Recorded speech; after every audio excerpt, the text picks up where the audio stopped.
Okay, so today we're going to talk about found poetry.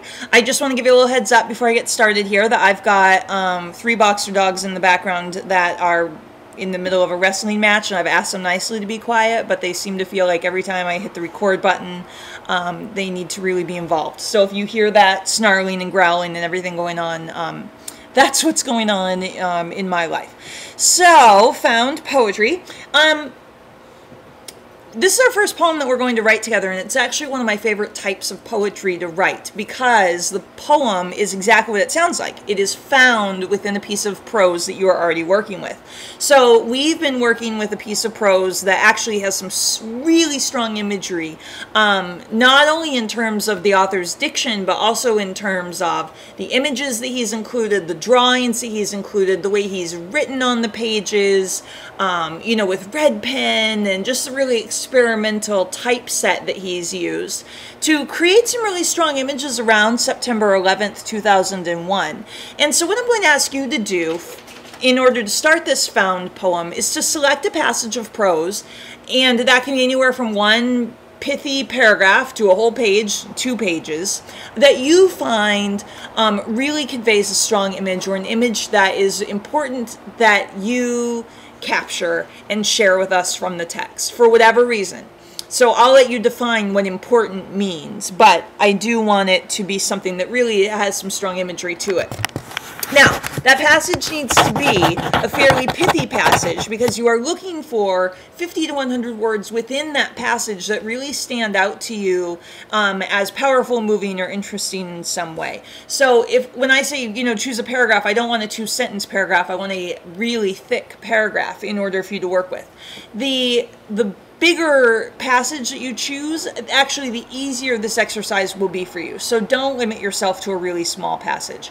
I'm going to show you a passage for example's sake from a novel called Cinder that I'm currently reading. It's by Marissa Meyer. It's a Cinderella story set in China in the future, and half of the population happens to be cyborgs, and so there's this kind of neat element to it that's incredibly different from the original Cinderella story. And the other thing that you need to know in terms of this passage is that there's a really terrible plague going around. It's called leishmaniasis. It comes on very quickly. You get some spots on your arms, and basically what happens is someone will see those spots, not generally you. So far in the book it's been, you know, townspeople will point out the spots, and then somebody calls cyborgs that come in hovercraft and take you away, and nobody really knows where you go, but they don't think that it's good. So this is Cinder, who is in a junkyard looking for car parts with her 2 sisters who are human, and Cinder is a cyborg. So when Peony finds out, when her sister finds out that she actually has leishmaniasis. So here's the passage. A red warning flashed across her retina display, informing her that she was experiencing elevated levels of adrenaline. She blinked it away, then called up her comlink with a writhing gut and sent a simple message before she could question it. Emergency, Taihang District Junkyard, leishmaniasis. She clenched her jaw, feeling the painful dryness of her eyes. A throbbing headache told her that she should be crying, that her sobs should match her sister's.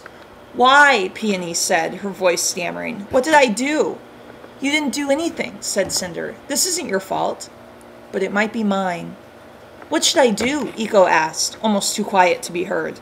I don't know, said Cinder. A hover is on its way. Peony swiped at her nose with her sleeve, leaving a trail of mucus, then kept crying. She didn't respond until the wails of the sirens reached her ears and her head snapped up. She stared into the distance, the entrance of the junkyard somewhere between the trash heaps, eyes rounded, lips trembling, face blotchy red. So there's the passage, and you'll see that I've already done step 1 in here, which is to highlight or underline the details, words, and phrases that you find particularly powerful, moving, or interesting. So I've gone through and I've highlighted the ones that I think really help create this image of these girls standing in the junkyard, not knowing what to do when they find out that one of their sisters has the plague and that the cyborgs must be called. So I've gone through and underlined them, and you can see what I've chosen. On a separate piece of paper, you're going to now make a list of the details, words, and phrases that you underlined, keeping them in the order that you found them. If you're writing this out by hand and not on the computer, go ahead and double space between the lines so that the lines are easy to work with. I'm doing this right on the computer, so I don't really need to double space it. So I've kept it single space because I can work around it.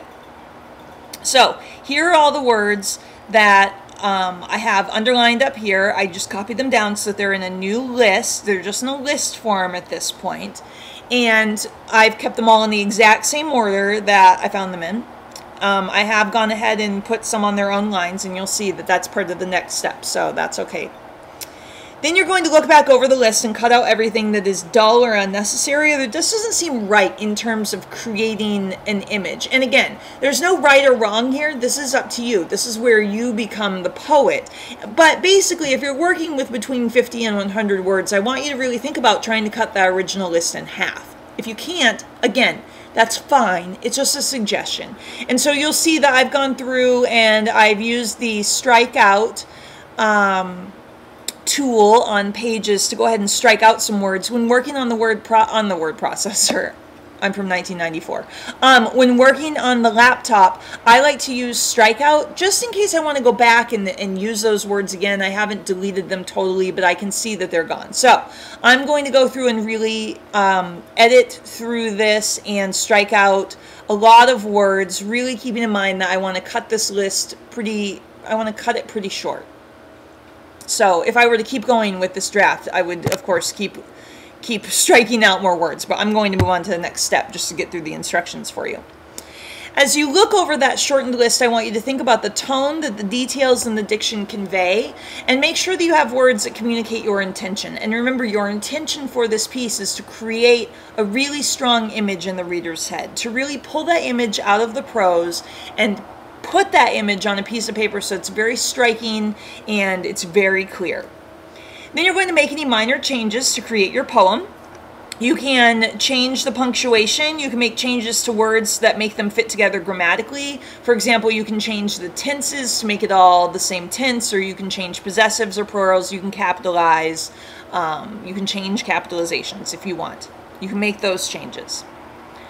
Now you're getting closer to an edited down version with step number 6, and if you absolutely need to add a word or two to make the poem flow more smoothly, to make sense, or to make a point, you may add up to 2 words of your own. That's 2, and it's only 2. You may not add more, because remember, this is a found poem, so this is a poem that you are finding and pulling out. So for you to be adding all of your own words would change the intention of the piece. So we're going to keep it a found poem, and you may only add 2 of your own words. Then you'll read back over your edited draft one more time and make any decisions or minor changes. Okay, so what you are left with at that point, now let's just pretend that this has gone through, and I'll go ahead and delete these so that these aren't in your way, and I probably actually would get rid of this whole part here. So let's say that I've really gone through and I've done all of those editing steps and I've made my decision and I'm down to, 50 words here in my poem, and this is what I'm going to keep as my final step before I move on, of course, to the next step. The next step is to copy the words and phrases onto another piece of paper or type them up and then space them or arrange them so the words are poem-like. Now, we've been looking at a lot of poetry and we've talked about the difference, the way it looks on the page from prose. And since we've been looking at a lot of free verse poetry, we know that the way it looks is really important in terms of differentiating it between prose and poetry. And we've talked a little bit about prose poetry and how that works. But I really want you to think about making this poem-like, so getting it out of that paragraph structure. So you're going to pay attention to line breaks, to the layout, or the other elements that will emphasize important words or significant ideas in your poem that you want to emphasize. And definitely check out this link to E.E. Cummings.